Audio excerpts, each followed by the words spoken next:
Noragami is finished, and today is Valentine's Day. Let's talk about love and ships in Noragami.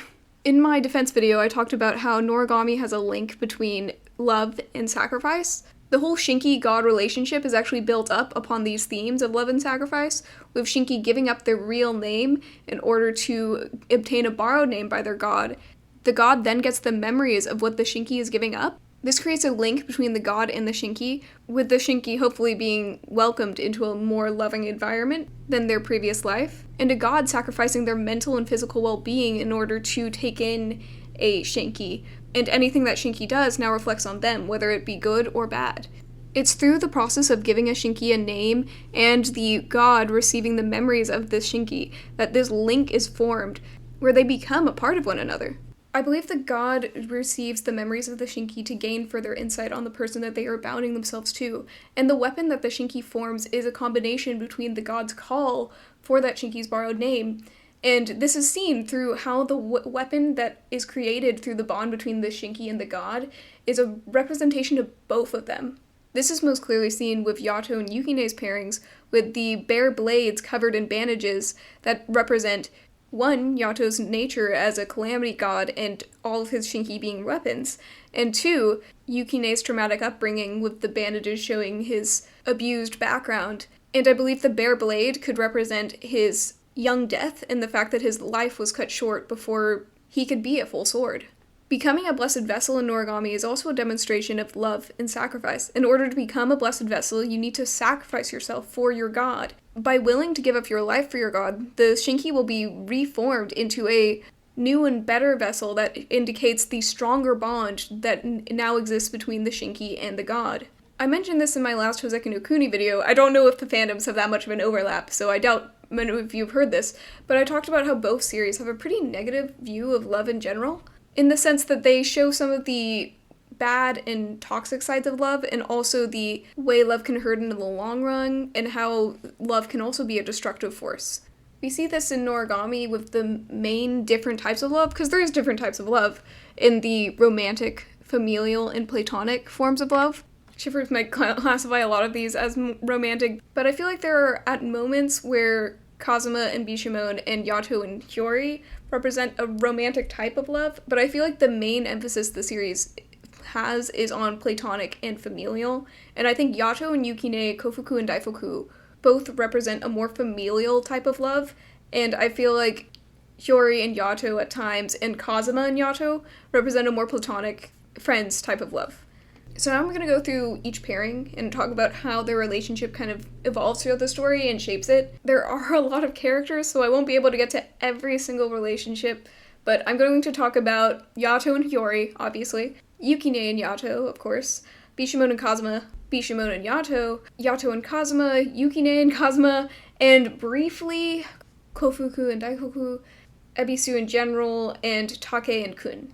So on to the bread and butter of the series, Yato and Hiyori. Now, speaking ship-wise, I wasn't really on board with this ship until it became glaringly obvious that, yes, indeed, Yato and Hiyori did have feelings for each other, in the sense of when Yato, actually tied their fates together, I'm like, okay, yeah, this is definitely a ship.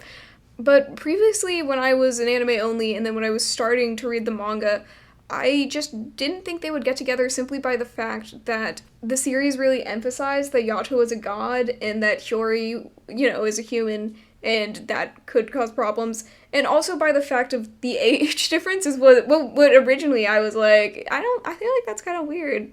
Plus the, power imbalance of Yato literally being a god and Hiyori not, but also kind of funny given, Yato's minor god status, so that makes it kind of funny.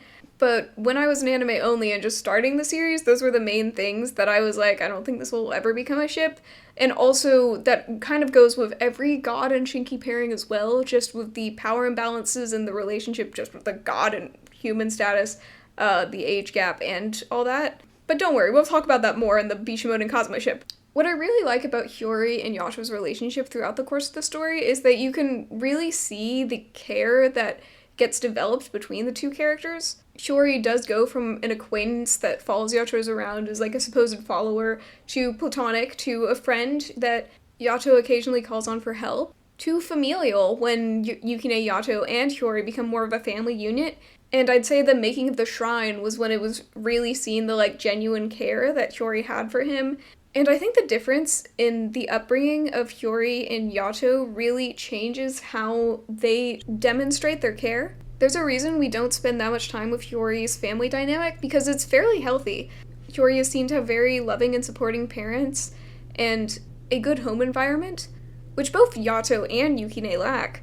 It's kind of due to this that why Hiyori seems to care more about Yato, even though we know very early on that Yato showed signs of, like, loving Hiyori and caring for her, but he doesn't really know how to express it in a healthy way, and I kind of explained this in my last Noragami video, is just that Yato shows, like, a very possessive form of love, at least at the beginning. And it's kind of interesting to think about this, because previously, the only friends or people he's hanged out with for a long period of time that weren't his family, and I'm considering the crafter and Nora as his family, have only been his Shinki, who are kind of like servants to him. And there is a form of possession with Shinki-ness, and that is by the fact that Yato literally names them, and they are therefore his servant. Of course, they have the freedom to leave, as we've seen with Mayu, and probably the countless other Shinki that Yato had. But this means that Yato has a problem with seeing relationships as a possessiveness or a give and take. His own father treated him as a possession, with only really calling out to him when he needed Yato for something. And so I think Yato has this view that that's how relationships are. And that's kind of also, like, his life, basically, with the transaction of wanting a coin for doing any good deed, because he sees it as a give and take only for what can benefit him or what benefits the other person, and he doesn't see it as something else. Hiyori teaches him to care for someone without expecting anything back, which is how Hiyori cares for someone, which is a lot healthier. The point where both of them start to care less about the transaction that started their relationship, which was Hiyori giving a 5 yen coin to Yato for her to change her back to normal, they both stop with initiating trying to get that transaction settled because they don't want their bond to end. They both stop seeing their relationship as a transaction, and Yato specifically needs this because he starts to think of Hiyori as a friend, and more than that, either as family or romantically. And as this care begins to grow and Yato slowly learns a healthier form of love, he realizes that he's hurting her. By leaving that transaction unfulfilled, he's rejecting Hiyori's right to a healthy and fulfilling life. He loves her, but as he grew to love her more, he realized that he isn't doing what's best for her. And it wasn't clearer in his face until she died. And he was faced with her life in his eyes, realizing that the reason that she died was because of their bond together, and because of her wantingness to be in the far shore when she should be in the near shore, living a life that none of the Shinki could live. He breaks ties with her because he loves her more than he loves himself, and he is willing to sacrifice all the things that he gains from a relationship with Hiyori and giving her the best life that she can have. And like I said in my defense video, I love this because it brings Yato's story arc in a complete circle and just showing how much he's changed from a very selfish person to a very selfless person, and how Hiyori's good influence on his life changed all of his bad influences and poor upbringing to become a better person and a good light in the world. And he can't do that without his guide, Yukine.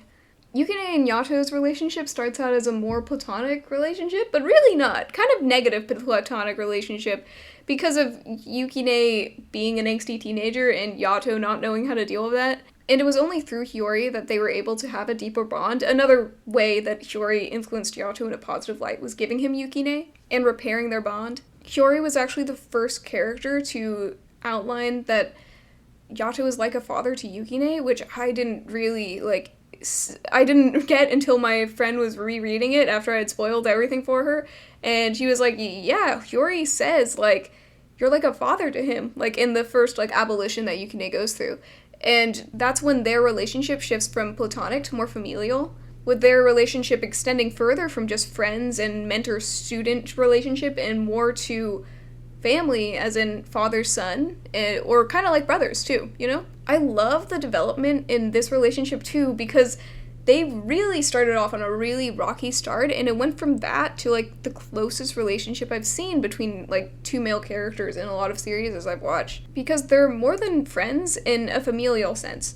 Yato is like a dad to Yukine, and yet Yukine also, like, mentors Yato in a great way. They have such a lovely, like, caring relationship where they are both helping each other become a better person, and both helping each other to grow. Of course, there is the, like, road bumps, the major road bumps that happened with the plot of the story and, you know, Yukine going off the walls again.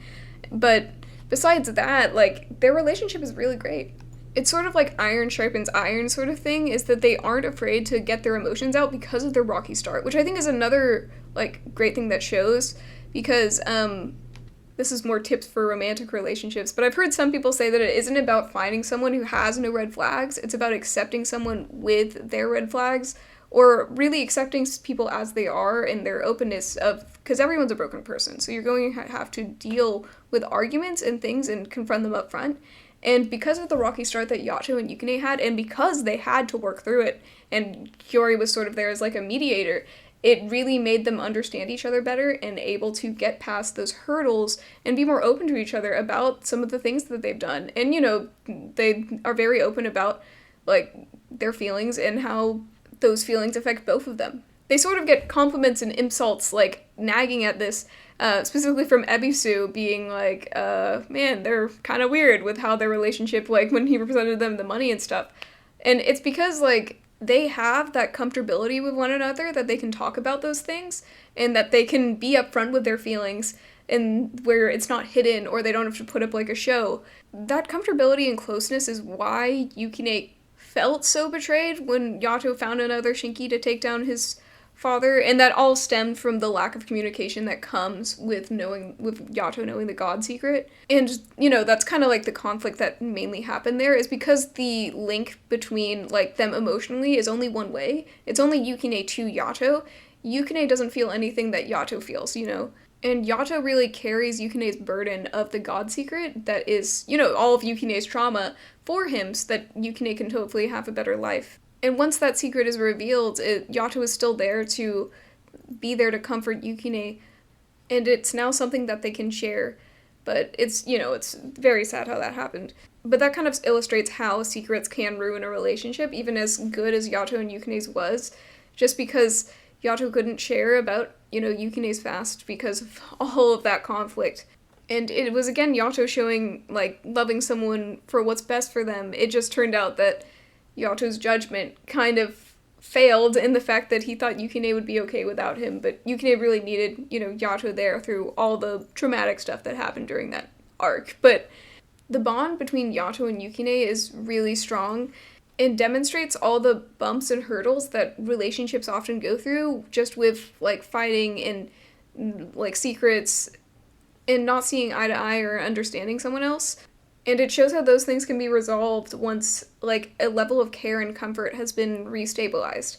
Yato and Yukine's relationship is probably the one that makes me hurt the most. It's a really nice one to see, but it caused so much pain because it started in a terrible place. It got built up to be better, and then it got torn back down again and was worse than before, but slowly came back to normal. And it's just really seeing the, like, pain that, you know, everything caused from that arc.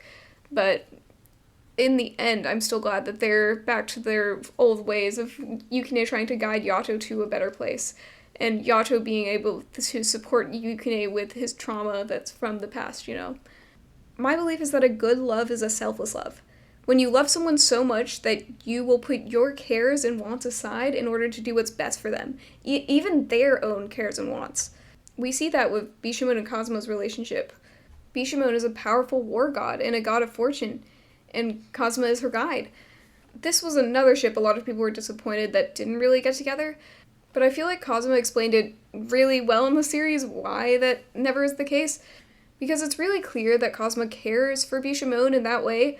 But he explains to Hiyori that a god and Shinki pairing, a god and human pairing in general, just wouldn't work out well.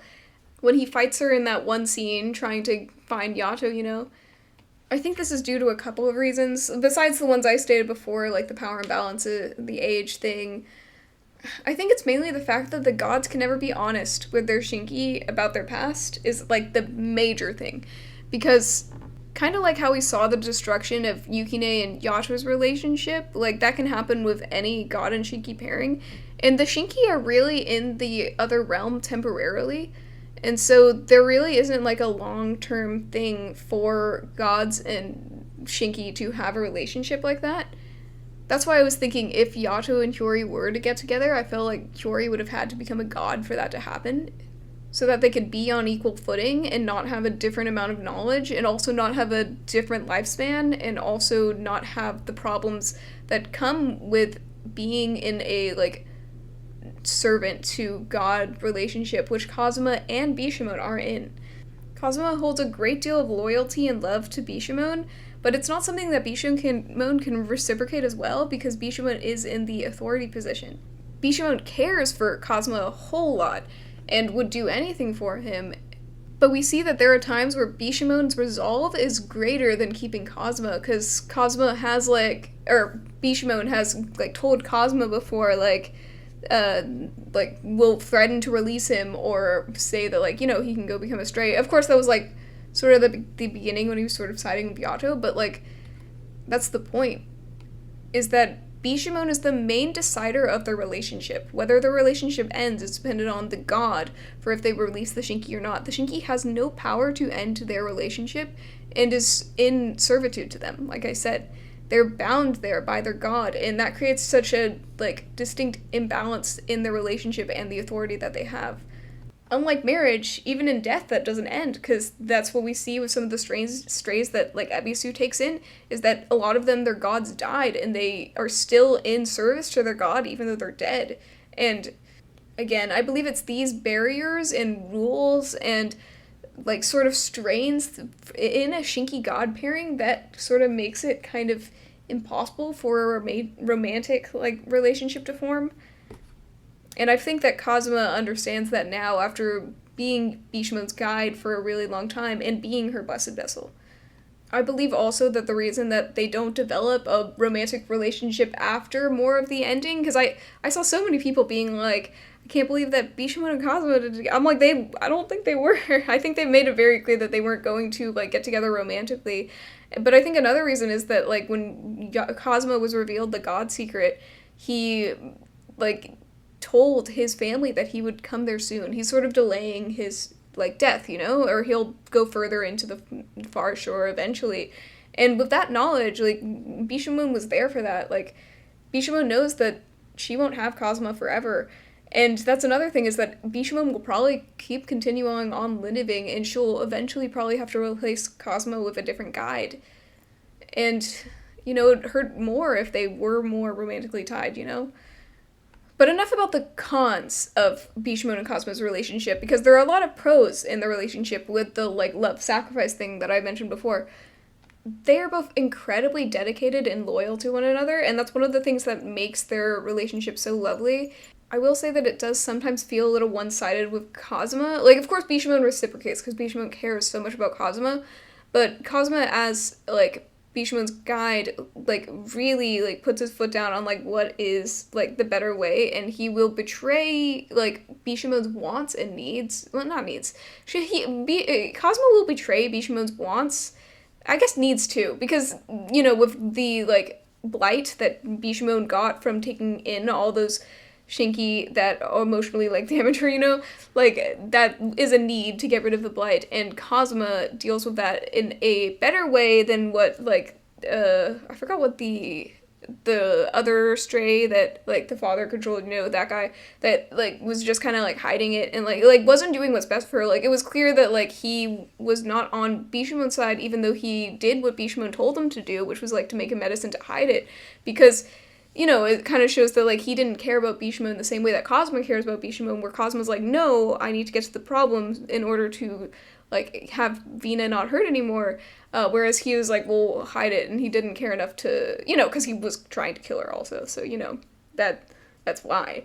But, you know, it shows that Kazuma's care extends past Bishamon's wants, because of course, there are times where Kazuma can be misguided, and not know what would be best for Bishamon, but throughout most of the story, he is right in what's best for Bishamon, and he knows even if it's a painful process for Bishamon, even if she will hate him for it, even if it's something that she absolutely does not want, he knows what's best for her, and, you know, he really doesn't want her to die. That's why Yato and him are actually connected, you know. That would probably be a great transition to Yato and Kazuma, but we're going to go to Bishamon and Yato next. And since you've made it through 20 minutes of the video, you might as well subscribe, because I can tell that you probably have an interest somewhat in Noragami, and I'll be making more Noragami videos, and I have a couple others in my watch history that are about Noragami that you'll be interested in. If you're also a Hoseki no Kuni fan, again, I don't know if those series have a lot of overlap. I'm also going to make I've made so many videos on Hoseki no Kuni. In the description of this video, I also have a link to my Discord server if you want to get updates on when I'm going to release videos or what videos I'm releasing, or if you want to suggest me videos, you can go to the Discord and suggest me some video ideas there. I also have a very minimal, I need to update it, like, buy me a coffee page if you'd like to donate to the creation of these videos. You don't have to, but it's there if anyone wants to. Anyway, on to Bishamon and Yato's relationship, which is kind of a funny ship, just because they are such, like, enemies, like, you know, aggressive towards one another, but, they're, you know, they become great friends in the end. I feel like they, you know, Yato calls her a drinking buddy at the end, so that, you know, that's counts for something. I really love the evolution of their relationship, especially when we learn later that Yato has always looked up to Bishamon, and he kind of, like, sees her as a role model, or he used to when he was, like, a kid, you know? And Bishamon was probably his, like, first good role model that, like, isn't his father, you know, because his father's a piece of trash. Similar to, like, how, like, Yato and Yukine sort of started off on a rocky start, like, Bishamon and Yato started off on, like, a rough patch with, you know, I'm not sure if they had much of a relationship before, like, Yato, like, slayed her entire, like, arsenal of Shinki, but Bishamon really did see him as, like, an enemy, you know? And that stemmed for, like, centuries, as we saw in, like, the funny flashbacks of, like, seeing both of them change throughout the centuries. And it's really interesting because we see throughout the series the, like, pain that, like, Yato and Bishamon share with, like, losing a Shinki, you know? And it's through this sympathy that Yato can give to Bishamon that he is able to help in that, like, regard, even though he was the one who slayed them before. You know, that was to save her life, but when it happens, like, another time, like, when the guy who took care of the tree died, and when the glasses girl, I'm sorry, I don't remember their names, died, like, all the gods, like, express their sympathies towards Bishamon because they had all lost, like, or they know the, like, hurt that comes with losing a Shinki. And so, with Yato and Bishamon's pairing, it's actually, like, I'd say, like, a nicer pairing once they actually become friends, because they are able to bond over the god things that they you know, like, the burden that they have as a god that they have with taking care of Shinki. Of course, Yato is in contrast to Bishamon. Like, Yato and Bishamon are a lot of foils. They have a lot of foils just with how they, like, manage their Shinki, and how Yato only has, like, very few Shinki and Bishamon has, like, a ton. Like, we know that. And, you know, Yato likes to avoid, like, Shinki that he finds problematic, and Bishamon is just like, I see one, I name it, you know? And, you know, I feel like the, like, shared trauma that a lot of the characters go through, like, it like, bonds them together, and so I think all the, like, events that Bishamon and Yato went through has created a deeper bond that they have, even though they do, like, get at each other's throats a lot, you know? But it kind of, like, shows, again, like, the comfortability-ness. Like, again, with, like, Yato and Yukine, is, like, it shows, like, a rocky start doesn't mean, like, a bad relationship. It shows that if, like, they can work through those, like, bad things that happened, even though they worked through it, like, centuries later, like, that could be a beautiful relationship at the end of it after you get through that, like, rockiness, you know? Because Yato and Bishamon have a great relationship, even though they fight each other on sight, like, every time they see each other. But, you know, they're still, like, friends in the end, you know? They know that they have each other's back when it means the most to them, and they know that they will stand on each other's side when something bad happens. And, of course, their rivalry started with, you know, Yato fulfilling Kazuma's wish to aid Bishamon. And that was actually Yato extending a care for Bishamon, even though Bishamon saw it as a sign of aggression, you know?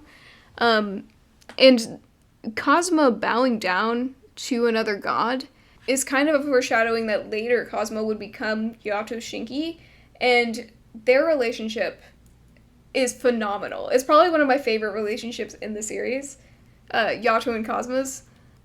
I plan to make a whole separate video on them, like, analyzing it even more, but I love their dynamic so much. It's also so funny. Like, they're such bros. Like, they're the epitome of, like, bromanship. I don't know.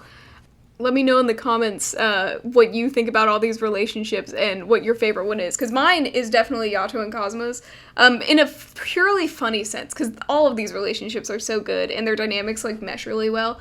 But when I think of, like, my favorite dynamic in the series, Yato and Kazuma is the first thing that comes to mind. It really is, like, they started their relationship with Kazuma betraying his god in requesting Yato, and their relationship really formed because of that bond, and because Kazuma felt like a sort of servitude to Yato for doing that to him. And it really, like with Kazuma's personality and being such an upright, like, straightforward, like, rule-following, like, fella, it really contrasts Yato in, like, every single way, which is why their dynamic is so funny. But it also, like, sort of, like, Kazuma still feels indebted to Yato for what he did for him, and still feels bad about it, and Yato is kind of, like, where Kazuma can, like, really relax a bit, or really show, like, who he really is, because when he is Bishamon's guide, he has to be an example for all the other Shinki, he has so many things to manage, but when he's with Yato, he can sort of relax a little bit, and that's kind of, like, why their dynamic is, like, so nice, because they both are more comfortable with each other, because they both know, like, the worst thing each of them have done, and in that comfortability, like, they also know, like, their dynamics with other characters. Like, Yato, like, fully knows that, like, Kazuma is puts Bishamon first, and, like, that sort of thing. And Yato jokes about, like, Kazuma should be, like, more, like, on Yato's side, because, you know, he's Yato's Shinki now. But Yato fully knows that, like, Bishamon will be his number one, and sort of encourages that a little bit. I still can't forget the moment they're fighting the crafter, and Yato is just like, just think of Bishamon, like, the whole entire time. Like, don't think about your past or the God secret or anything like that. And then it just goes to, like, Kazuma's glasses, and it's just like, Vina, or something. I'm like, it's so funny. I'm like, that's such a funny gag. Anyway, I love their relationship so much. It brought so much comedy to a very depressing arc, and they work so well together too. Like, they fight all the time, but they work really great as a team. And I think it also kind of shows, like Yukine is very capable, don't get me wrong, but Kazuma is a lot more capable, and seeing that with Yato kind of, like, shows a different dynamic of Yato we didn't see. And I guess I love their pairing so much because it really like elevated their characters more, in bonding these two characters that are so different from each other, and showing how that changes their personality and how that affects them and their story and their dynamics and all that. And now I want to go over Yukine and Kazuma's relationship, because that was highly affected throughout the story too, and I would say that Kazuma and Yukine are, like, the closest things to brothers in the series. I know I did say that, like, I feel like Yato and Yukine's relationship is more, like, parental-child, with, like, the whole father thing, and, like, Yato trying to be, like, a better father to Yukine, kind of, is how it feels. Yukine and Kazuma, like, I feel, especially at the end, like, it feels more like they should be more like brothers, especially with Yato joking about the fact that he's like, I'm not unnaming Kazuma. I'm gonna have a video on why Yato, on the multiple reasons why Yato refused to unname Kazuma later, but, you know, Yato joking that, like, Kazuma is, like, his brother now because he's named him.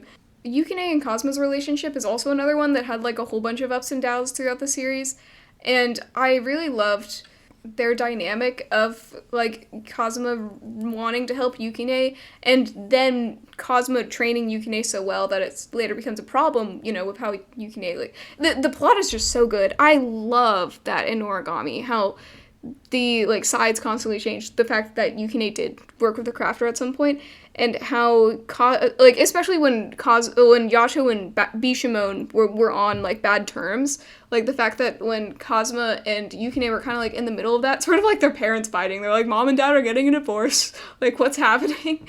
And, like, Kazuma in, like, training Yukine and becoming, like, a mentorship role to Yukine, like, was really sweet to see, and sort of building Yukine up, and sort of in a way that Yato couldn't, because, you know, Kazuma is a Shinki. Like, you know, there are barriers between gods and Shinkis, like I've discussed before, but both Yukine and Kazuma are Shinki. They're both guides, they're both blessed vessels, and that's something that they really bonded over, and what made their dynamic so nice is because they saw similarities in each other. Where I saw that Kazuma and Yato, like, contrast made their dynamic really interesting, it's the similarities between Kazuma and Yukine that is what brings them together and what tears them apart as well. And it's so beautiful to see that relationship and how Kazuma takes, like, such an older brother role, like, in Yukine's life. And, you know, and then they fight like brothers too sometimes. And, like, that familiar relationship is really nice to see between the two, and is also their dynamics of how it changes. Like, how it changed from, like, a mentorship to when more of equals, like brothers, like I said, and how that soon became, like, a rivalry. Like, when Nora was kind of, like, poking at Yukine, saying, like, Kazuma's gonna be your rival at some point, you know, or, you know, you're gonna have to fight Kazuma at some point. And it's, like, stuff like that where that's, like, where their relationship was really interesting. And it also, like, showed Kazuma being older than Yukine, like, in terms of, like, actual age, and in terms of, like, he's been around in the Far Shore longer than Yukine, like, really showed, like, a mentorship relationship that Yato could not provide, and sort of telling Yukine, like, how to be a guide and all that sort of thing. And Kazuma is, like, peak guide. Like, we know it. Like, Kazuma's, like, the best. He's so capable. He's, like, a character that's really capable, and that's what we like about him.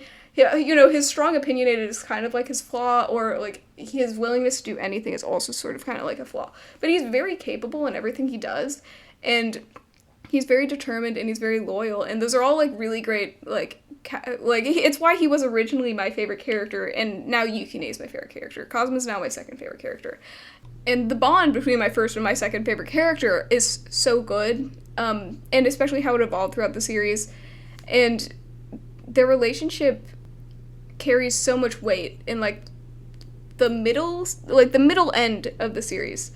And, you know, it's just lovely to see at the end that, you know, discussing all the, like, relationships of, like, sort of the main four characters, you know, Hiyori, Yato, Yukine, and Kazuma, Bishamon is 2, yeah. Like, did I say 4? I guess that's 5. The main 5 characters is that, like, it really shows the familial relationship between all of them. Like, they really seem like a family in the end. Especially in, like, the last chapter. Of course, minus Hiyori. I'm sorry. Such a sad development. But, you know, Hiyori is the one that brought this family together. And that's sort of what the series shows, is that Hiyori was the one who brought them together, and then they bring Hiyori back to her family, where she needs to be.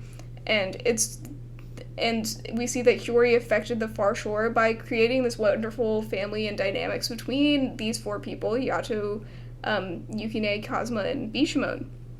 And, you know, happily ever after, you know, that sort of thing. And it's these lovely bonds that were created. And now briefly, I'm going to try to be brief because this video is 30 minutes long now. But briefly, I'm going to talk about all the other characters and their relationships. So Kofuku and Daifuku are, I would say, a more familiar relationship. I know that, like, they sort of play like husband and wife, but it seems like more familial, like, in how they portray it rather than romantic. Like, that's one of the things, probably should have said this at the beginning. That's one of the things I actually really like about Noragami, is that it actually doesn't give a lot of focus to its more romantic, in quotes, like, relationships, because, you know, none of the ships actually get together. But Kofuku and Daifuku's relationship, like, you can see, like, the level of care they have, and it's, like, on a husband and wife, but it's more of, like, familial, and, you know, like, they're family. And they also feel like grandparents to, like, Yukine, and I love that. And I think that's really seen with their whole backstory of, like, getting a child Shinki and wanting to be like parents, is it really shows that they have a desire to be like a family. And it's one of the things that's so lovely about the relationships in the ending again, is just that by the fact that, like, you know, Yato and Yukine sort of become family to them. Like, we see that at the beginning, and as time goes on, you just see more how they've become family. And it's, like, one of the things that, like, makes the conflict so much sadder when they sort of, like, left Yukine because they were scared of the God Secret. The God Secret causes so much problems. But yeah, like, that's great. I love the relationship in that regard. Ebisu, I said I'd talk a little bit about Ebisu's relationship. I love Ebisu's relationship with Yato a lot. It's really great. It's like with his reincarnation. And Ebisu's relationship with his Shinki is really funny just because he's basically like the god of capitalism. What is it? Economy? I don't remember. It's often joked that about like Ebisu like overworking his workers, but where you really see his care is in the fact that he didn't care that they were strays. Like, the backstory when, like, his Shinki talk about how they're glad that Ebisu accepted him as they are, like, that was really sweet. I love that dynamic between Ebisu and his Shinki, even though he does, like, work them to death and doesn't give them vacations, and that's kind of, like, his thing. But it's also, like, how he has such a reliance on his Shinki, too, because he's very dependent, and that kind of is seen more when he becomes a child. And that relationship with him and his guide is really interesting, and I love that part of their relationship. Take and Kun are so funny. I love them. They're such a great dynamic, especially, like, Take wanting Kun to be a blessed vessel, and that's kind of, like, backfiring, because in order to become a blessed vessel, you have to have, like, a certain level of care, and, like, that's kind of made Kun, like, less, like Take or something. But their relationship is so funny. It's so great. There is a level of care, like, Take's backstory with Kun is, like, very, very good. I really liked it. And it kind of, like, showed that, like, these strenuous circumstances, like, Take was raised in, and, like, Kun being his guide, just the guide and god relationships in the series are just done so well. Between all the guide and god relationships that I've discussed. And they each, like, represent a different type of relationship, I'd say. And I love the variety and just how the gods, like, treat their Shinki, and that's basically the whole series. The whole series is about the god and Shinki's relationships, and it's executed so well.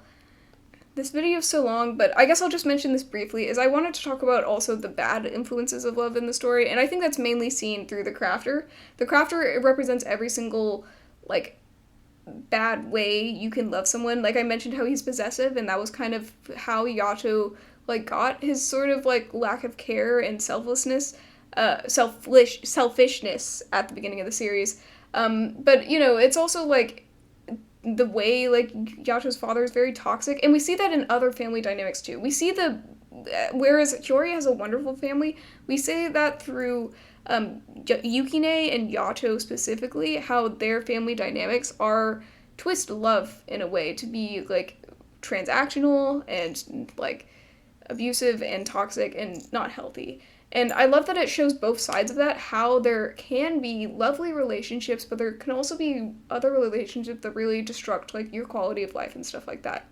Anyway, I didn't expect for this to be that long, but I'll probably make more videos going in depth. I thought I'd make one about Kazuma and Yato's relationship just because that one's so funny. I'm gonna make one on, like, why Kazuma also still has his name after, like, why Yato didn't release him. So I'll have two, basically, videos on that, too.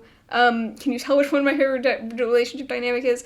I feel like I need to make a video dedicated to the contrast between Yato and father's relationship, like, the Crafter, and how that, like, toxic love has, like, played into how Yato is at the beginning of the story. There's so much to talk about with Noragami, not enough time, but I'm going to try to make more videos on this and really analyze and discuss everything that needs to be. So please subscribe if you're interested in that, or if you're a major Noragami fan and want to hear more. Leave in the comments all your thoughts about this, what your favorite relationship is, what you disagree with me about, if you're mad about how I attacked your ship and how it's never going to happen. Let me know in the comments. Again, my Discord server and my Buy Me a Coffee link is in the description if you're interested in those. And thank you so much for watching to the end of the video. If you did like and subscribe on this video, thank you so much for doing that as well. And I like replying to comments and expressing my gratitude for commenting as well, because I love reading your comments, even if they're negative. I haven't gotten that many negative comments yet, but you can change that.